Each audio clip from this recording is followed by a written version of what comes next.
Hello, hi, good afternoon, everybody. I hope you have a good day today. It's Friday, so well, everybody should be happy.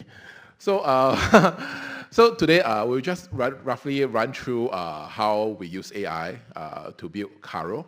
So Carro, for some of you who may know, Carro is a Singapore grown company.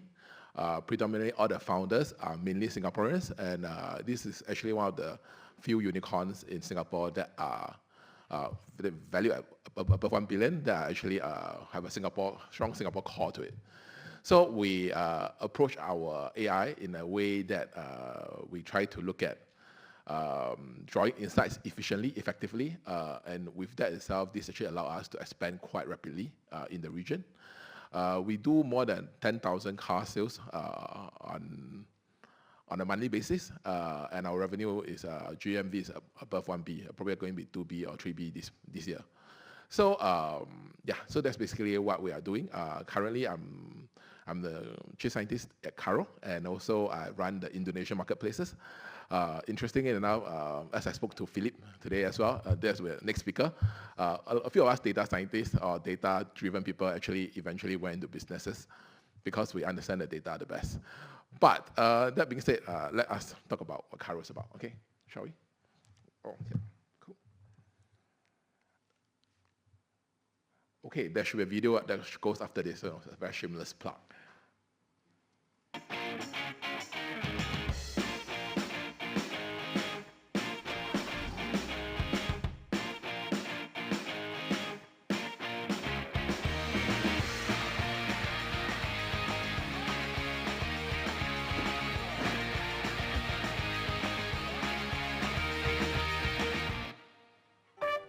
Carro! Yep. So basically, Carro, we are currently in 8 different countries in Southeast Asia.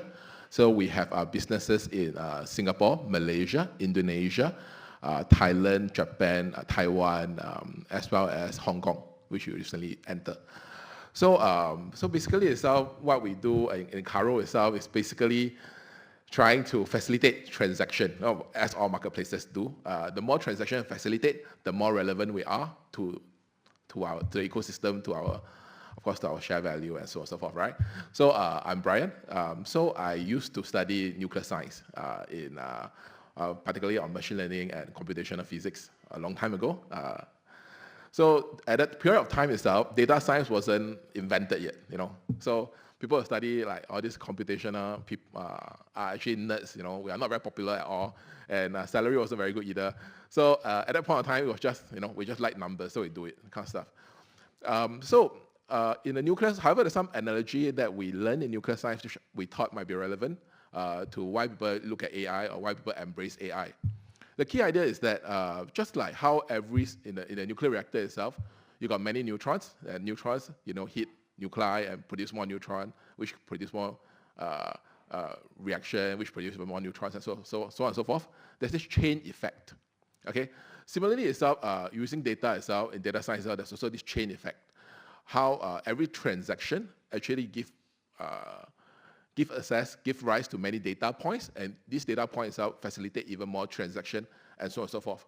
So that's actually how we have been. That's our design philosophy when it comes to data science and AI in Carro Indonesia. Not in Indonesia, Carro Group. So, for example, in Carro itself, we see every transaction itself, there are many data points. For example, a car that come in, who buy the car, what price to buy the car, when did you view the ad, how long does it take for him to take to make the decision, right? So from all of these points itself, we actually come up with some big level data analytics on how we actually help people buy and sell more car. So that's basically a very rough summary of how we actually look at our data science. Actually, in the company itself, as we run the company itself, there are many points of iteration or many decisions that are made on an everyday basis. For example, simple stuff like even incentive. How much do I pay my salesman per car? Kind of stuff. Do I pay $100, $150? Kind of stuff. We do iterations, right? And then every time we do iteration, we need to collect and retain all this information. And collecting or retaining this information allows us to optimize our decision as we go forward. So that's basically what we do. Yeah. So in the real world itself, we try to do this, but of course, things are not so simple. There are a lot of complication that happens, right, before we can reach our endpoint. So as we do it itself, collecting data is one point, is one important point, iterating is one point, and so on and so forth. We realize that as we go on, we find that there are difficulties that arises based from lack of alignment generally between stakeholders as well as management. Because management say we want a model that actually works, right, from a data point of view. But on the ground itself, people are actually incentivized not on building the model, people are incentivized on actual deliverables. For a salesman, you want to sell more car. For the supply, you want to get more car. For marketing, you want to get more leads. So everybody have very different goals in the everyday job, right? So aligning these goals are actually important. So it's important that for a data-driven culture itself, that the person making the decision have to be placed in a position whereby he's actually able to affect people on the ground, get people on the ground to actually do that. I give an example. So for us itself, we do many kind of AI. We actually, later on we talk about a few kind of AI we do. So all the AI actually involve recording the sound of cars, in order to determine the age of the car. It's like human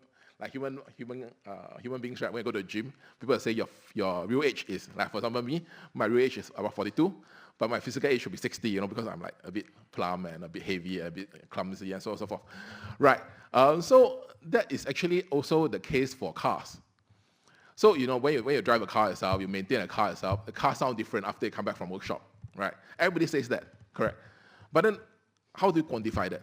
So we need people to do recording, right? But then people who do correct recording, the repairmen at the workshop, they're not incentivized that way. They're incentivized on how many cars they can produce on a per-day basis. They're not incentivized on how many recording they do. So all of these are actually some problems that they face when trying to build a good data culture. We need to be able to collect the data. We need to be able to work with people to collect the data as well. So data scientist job itself is not only an algorithm-based job, but it's really also, as Prof. Bao just now said, it's a relationship job, it's a decision-making job, it's pretty much everything. Relationship job is also very important, right? You have to know how to talk to the C-level. The C-level sometimes have their own, understanding, which might or might not be correct. You have to very politely use data to tell them maybe they're not correct and so on. Okay, all right. So basically, that is basically some of the problem that people faces when they try to impose a positive data culture. So today, roughly, I'll share with you our history, some of our AI innovations, which I think probably were the meat of today's discussion, and then some of the factors that goes behind a successful data science strategy, okay, which helps in building AI. Okay, we started in 2015 itself, a very simple idea of trying to make the sales and purchase of cars transparent and easy, right? Prior to 2015 itself, in Singapore, cars are, you go to a shop and sell the car at 20K, then the next day the person sells it at 50K, kind of stuff. So there was a big margin, there was a big gap, there was a lot of inefficiency in the market, and this was a business in the past that thrives on opacity, on data opacity. You don't want to let people know the data, because that's how you make money, right? So going through this approach itself is also something that we decided, if someone's going to do it, why not us? So we make it more efficient. We do it much per car, but we try to, make more transactions, because that's the aim of marketplace. So in 2016, we then started financing, because we realized that when you run a business itself, running a business itself is not enough. Somebody needs some ancillaries along the whole vertical of the ecosystem. So we started financing, because most people cannot buy a car if there's no financing. And you can't get the financing from bank easily. Some people are like Grab driver, they cannot get financing. So we started our own financial company to support them, right?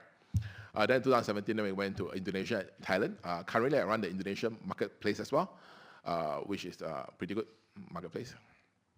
2018, 2019 itself, we did some classified, we went to classified as well, and then we went to invested into Malaysia, and then we set up our first subscription service. So subscription at that point of time itself is also quite new to the market. What we did was we wanted something like Netflix of cars. Like if you want to rent a car from us, after 2 months you can just trade in. So today you drive an EV, and then 2 months later you can trade in for a Maserati, or trade in for an SUV, or trade in for a convertible, whatever you like. So that's what we do, and we use new cars for this. This service is still live. If you're interested, please let me know. We also set up a Carro, which is a workshop to look at how we can repair a car. Of course, the workshop itself, we employ a bit of AI, a bit of data analytics, try to make sure that the flow is optimized, and so on and so forth. 2020 itself, we started our own first contactless viewing and buying. So usage-based insurance, setting up Automo, etc. in Indonesia and Thailand. And then 2022, that was actually during COVID period itself. So COVID period is actually when we actually did the best. Yeah, because during COVID period, luckily or unluckily for us, people are used to buying stuff online. And there was a lot more trust in the online system. In the past, people, when you buy a car, you're going to kick the tires. But after COVID, everybody buys stuff online. And that's actually quite useful for us, not only in buying a car online, but also, sign up for insurance plan online, sign up for mortgage online, e-signature, digital signature becomes common. So 2021, 2022 was a big turning point for our company. So we raised about 500 million USD, and then we started our usage-based insurance and maintenance. So actually, what happens is that with COVID-19 itself, there's been a trend of digitalization, which is really good for people, and that's why a lot more fintech players out there right now, a lot of AI players right there are actually available right now because of the digitalization and the fact that different markets are starting to draw inference from each other. Yeah. So what we did in Carro itself, we actually transformed the business one algo at a time. Every single business transaction can be automated. Now, the difficulty lies in not the automation, but whether the automation speaks to each other. So there's always like large language model, LLM. Actually, to be honest, I think in the future, what's more important is MLLM, multi-large level model. Why is it so? Because the thing is, you have this model that deal with the, maybe the transaction of a car. But there's also another complex model that deal with the insurance of a car, with financing of a car, and so on and so forth, right? The marketing of the car, etc. Every single one is an AI model. Every single one is AI model. So the convergence of many AI models make a successful business, okay? To be honest, right now, do we converge many of these AI models? Not really. We may only probably converge 3 or 4, but that is still much more effective compared to what our competitors are doing out there in the market. That's why this Singapore-based company is actually making waves in Southeast Asia, because we are more competitive. Yeah. Decisions are made quite fast on the spot by bots rather than by people. Okay, so some of the AI that we actually talk about. This is probably a myth. Okay, so we actually have a few, probably more, but these are just some slides that I did a long time ago. So we actually look at with the marketplace knowledge. Because when it comes to buying and selling a car in the marketplace itself, the most important thing is the pricing. The pricing must be correct. Pricing wrong, no need to say, right? No transaction happen. Too high, nobody will sell. Too low, nobody will buy, right? Or the other way around. Yeah. So basically itself, we need to have good pricing, okay? And then for a car itself, this is actually data science. Why? Because very simple. There are easily 10 models of car. We look about Toyota, Honda, Mercedes, Jaguar, blah. Okay. There are easily more than 10 make of cars. Say Toyota Vios, Toyota Alphard, Toyota, Altis, Toyota Camry, blah. Okay. So at least 10. Then of course there's sub-model. Either 2 liter, 2.5 liter, 3 liter, whatever. Then at least let's talk about years. Then there's at least 2018, 2019, 2020, and so on and so forth. Even in Singapore, there's 10, right? So this actually become a very effectively become a tensor, kind of stuff. It become a very multi-dimensional space calculation or prediction. Data science. AI, yeah. Prior to AI, how do we determine a price? Your guess is as good as mine. You know what I mean? Even if I get 10 very good valuers to go and sit down together to tell me the price, 10 valuers give me 10 different prices. Why is AI important? AI is important because there's standardization, because of homogenization. Yeah. So can a business scale out AI? Difficult. Yeah. Okay. So anyway, so that's on that is our marketplace domain knowledge. Of course, loan approval. Of course, credit scoring. All these are again AI. Again, everybody is different. Everybody has a different job with different salary for a different period of time, with different commitment, different mortgages, right? So again, large data. So we need a way to simplify it. Probably both tech will talk more about that later on. We also talk about things like sound, like actually what's the physical age of the car? Is it really a 5-year-old car, or is it with servicing actually it's as good as 3-year-old car? So I think my wife have a car. I think after COVID, I think he drive it for about 7 years. It's still about, I was quite surprised, 40,000 kilometers. Why, you didn't even drive it all? I said, yeah, she didn't really drive it, that kind of stuff. Yeah, that happens, right? Of course, we also do AI for computer vision. When you look at car itself, a car come in, are you going to inspect it? Yeah, we can inspect it, sure. But the problem is that different people will have different, I get 10 different inspectors to go around it, depending on who they are, where they are based, whether a Singaporean inspector or Indonesian inspector itself. They tell me the condition of the car is very different one. Some of them tell me it's A, some of them tell me it's a C, you know. It's true. It's very objective. It's very subjective, right? So the objective angle is actually lend, actually, I think AI or data science can actually lend credibility to the objectivity and systemization, homogenization for businesses to survive, yeah? Then lastly, as well, we do contactless showroom. So contactless showroom was an IoT project that I took it during COVID period because, you know, COVID, right? So that is how we actually created our own system to unlock any type of car. It doesn't need to be. So it's better than GetGo. GetGo is not bad, but GetGo, they do the same type of car, right? So for me, it's I do a different type of car because I use car marketplace. So I can open the Mercedes as well as I open the Nissan. There's no difference to me. So I contactless, unlock it. So the one we do some coding, do some IoT around it. So basically that coding was done in C++ rather than typical Python that you usually do. Then lastly itself, we also look at usage-based insurance. So for the one itself was really more of like, since time prehistoric itself, since time immemorial. That's a GP way of writing it. Okay, people always calculate insurance premium based on 3 factors, your age, your gender, and your years of driving experience everywhere in the world. All the same, right? So, but actually, is it fair? Probably not. Is it true that women are worse driver than men? Probably not, right? Probably not, right? Yeah. So it really depends. It really depends on the driving style. So usage-based insurance become important, become interesting. So these are type of models that we actually have. A lot of models. How many models do we actually have? I don't know. Probably about 100. For every different thing, we build our own model. Yeah. Some of them they get traction. Some of them don't. But that is how AI actually works, right? You build a lot of models. Some models are useful. People like it. People is useful. It's impactful. It lower cost. Some models are interesting, but not that well adopted. But anyway, so the kind of innovation we use to transform a very traditional used car marketplace. A used car marketplace is probably the most traditional business of all, right? Used car marketplace, very traditional business. Okay, so we transform it and we try to put our own spin to it, put our own Singapore spin to it. So we become the largest Southeast Asia online car dealership. Okay, people can buy car end to end online. If you were to try out our website itself, you can go and say, and you sell a car to us. I can, if they don't get back to you within the next 30 minutes itself, let me know. That's our SLA problem. You see, so we have very high SLA. Because of AI itself, we're actually able to maintain the SLA standard. We can actually track where was the contact, who called in, what time, who was the person to serve him, what was contact point, what was concern, how to address it, how to retarget them, etc. kind of stuff. So all this, we need a good core system to do it. So AI can only be possible also with a lot of support from the software, from the hardware, from the coding, from the system point of view. Yeah. Cool. So that's pricing algo that we talk about. We do vehicle financing and insurance with in-house credit. Yeah. So there's modern new insurance initiative to also allow customer the freedom to choose how they want to be protected.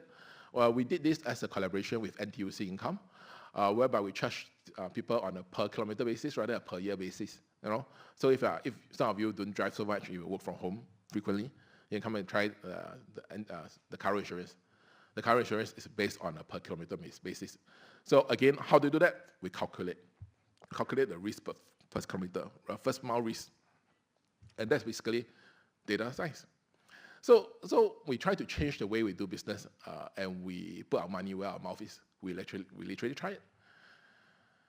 Then of course we do after sales. So after sales is some data analytics, really more like if I look at data after sales center, I divide the workshop into 8 points. Like first point you do washing, then you do painting, then you do body repair, engine repair, etc. kind of stuff, tire changing, etc. So I break it down now into 8 stations. So everybody inside the workshop is able to know how many cars are at which station and how many cars will be coming towards them. And if you want to end the day itself, what time would they expect to go back home? So all these are data analytics. Pretty much I was talking to Adeline just now, pretty much at the car, like bus tracking system that they have right now in NTU, right, where they know where the bus is going to come. Okay, and we do some AI, object identification kind of stuff, where we look at the condition of the car, and we give a value to it, give a price to it, and calculate the repair cost using AI. So this helps us reduce our costs and also help support decision making. Should certain car be acquired, or should we probably not take them, or should we go into wholesale, or should we go into retail? All these are the considerations that we have. And generally, this helps us save time. Okay, so this was a showroom anywhere that we actually did during the COVID period itself. We actually did it at Tiong Bahru Plaza. So the Tiong Bahru Plaza actually ran a place, try to allow people to buy and sell car contactlessly, remotely on there. So they just go there, they scan our app, unlock the car, they go inside, view the car, they like it, they can put a price to it. So everything was done contactlessly. And the good thing about that is actually help us expand our geographical span. So most places is out there have a shop. You can only sell car at our shop, right? But now if we have this system itself, we're actually able to sell car everywhere. Of course, this system itself in Indonesia, I don't really dare to use it because my car will be gone. But we try to deploy this also in the different Lawson marts in Japan. So in Japan itself, where things are more safe, then we actually have this kind of contactless viewing as well. So I mean, innovations are good. Innovation also need to, you also need to find a situation or a condition for it to be applied. So I don't apply in Indonesia or Malaysia, but I can apply in Japan or Singapore, the developed markets. Okay, now of course we do usage-based insurance and maintenance. Of course, lastly itself, we also try to do some EV, do some story around the EV fleet of stuff. So we allow people to do a subscription basis, which I talked about a bit just now, Netflix of car stuff, whereby you can come and try out an EV, and then you take a half a year subscription with us. You can do EV first, and if you think EV suits your lifestyle, fair and good. If it's not, then you want to change to a petrol, you want to change to a larger SUV for family, all these are doable. So this is what we try to do. So we try to innovate. We try to innovate as a company. So this was 2023 numbers itself. I think that it might be small, but we have more than 1.5 B USD. I think this year probably more than 2 B or 3 B. And then revenue was more than 800 million. So basically, I double head both as a chief scientist in Carro as well as the country CEO of Indonesia, which is also a pretty big market. So about 2,000 staff, and then we have about 15,000 fleets. So we can probably talk about that as well. We have a fleet of about 15,000 cars. So we defleet about 3,000 per year, and so on and so forth. So basically itself, I think there are 4 currencies in running a tech enterprise, right? So you need to have capital, talent, time, and of course data. So these are quite important. The data collection, it takes time. So Carro have done this over the last 6-7 years. I mean, it's a process. All right, cool. So with that itself, this is basically what Carro is about in a nutshell. So if you have any question for me, I'll be happy to answer most question if it's not financially sensitive. Cool. Okay, I got quite a few questions already. Thank you, Newman. Okay. Okay, you mentioned that there are different parties, right, in the marketplace, and they may have different priorities. So the question is it important to seek alignment when it comes to deploying AI solution, and how do you do that?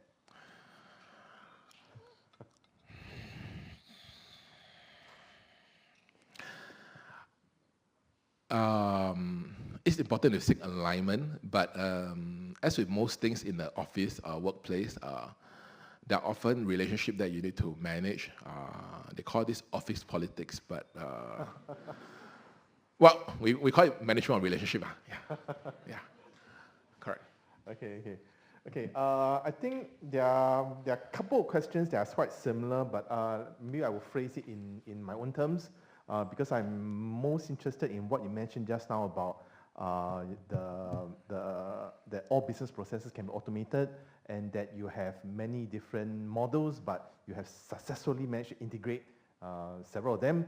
So the question then is, how do you do that? Is there any challenges to that, and is there a preferred tool to use to integrate all the different multiple models together? Okay, so very good point, very good point. Thank you very much. Okay, so for example, let's say this. So for example, in the car industry, right, we actually buy many different cars, right? Certain cars have a longer period for them to sell. For example, Mercedes and Maserati, right? But good profit margin, yeah? Certain cars will be easier to sell, like the Toyota's Vios, very easy to sell, very fast to sell, but low profit margin, right? So pricing the car is probably one model. We price the car, right? But then we also need another model, a financial accounting model, to determine cash flow. So when you buy the car itself, it's not really just a very flat layer of profit versus buy price, but it's actually more of a how long does it take to sell the car. So then we stack another layer to it. So that's how we look at also cash flow accounting start to matter. It's not a simple one-dimensional problem. It can't two-dimensional. Then we put time into the horizon. Apart from putting price, we also look at time. Now, of course, then we look at other stuff like things like repair requirement, etc. Well, certain cars are easier to repair, certain cars are harder. So we call stacking models onto each other. So yeah, pretty much it's experience, I think. Do you have a preferred tool? Preferred tool, my preferred tool is a cup of coffee. I think about it. Then I just think about a problem and just yeah, that's all. Okay. Do you use any closed loop system in your AI? Yes, we do. Closed loop, open loop, different way of enforcing it as well. We also look at, because they're supposed to learn by itself, right? So we actually look at many different models. It depends on what we're looking at again. So kind of pricing is very straightforward, right? We look at profit, but sometimes we look at marketing itself, that's not so straightforward. Then we look at cost per lead versus efficacy, number of leads that actually get in. Well, there's no point we get cost per lead very low, but if I don't get any leads, there's no point, right? And so on and so forth. So depending on which model, depending on which function. Okay. Yeah. So then the follow-up questions would be, how do you determine when to use when it's better to use a closed loop system, when to use an open loop, or not closed loop system? I would say that generally there are certain metrics, whether it's an open solution or whether it's a closed solution, whether the solution actually well, I think it's a quite involved question. I'll probably handle that question. Maybe if anybody has a question, can look for me later, because I think this will go on forever, and I'm running a bit behind time. Okay. Yeah. Okay. A lot of questions. Okay. One more question. How do you maintain and upgrade your models? Do you use MLOps platform, etc.? So on. How do you maintain and upgrade your models, since you've got so many models? So we don't use any MLOps platform really. We actually do it ourselves internally, and we have some Jupyter notebook management system that we do. But generally itself, pretty much everything was coded in-house. So we do not use much tool, except for the very simple like Tableau kind of stuff, which we then use because they just do it better than us. Yeah, correct. Okay. So one more question here. We have this interesting from the data collection perspective, right? Especially if you collect customer data. Sometimes they may be reluctant to share their behavioral data with you. How do you incentivize them, right? For example, whether the driving style, what credit or whatever. How do you incentivize and get them to provide the data, the customer? Oh, so yes, it cannot be on a punitive basis. You have to be on an incentive basis. Yeah. So if you use our app to when you drive, we will make sure your insurance is cheaper than the normal premium. It have to be a win for the customer. Yeah, it's a reward rather than punishment. Okay. One more question. Any specific AI product that is used by your company? Is there a specific AI product? Wow. Everything was custom built. Wait, nobody asked me to plug for them first. So currently no. I mean, there are quite a lot of AI products that we use. I mean, there are certain AI products that we use, but off my head itself, I cannot say what are the AI products that we use. Yeah, but apart from we just run notebooks and just run on SageMaker. That's how we usually do it. Yeah. Okay, I think that's all we have for our speaker. Let's give a round of applause. Thank you so much.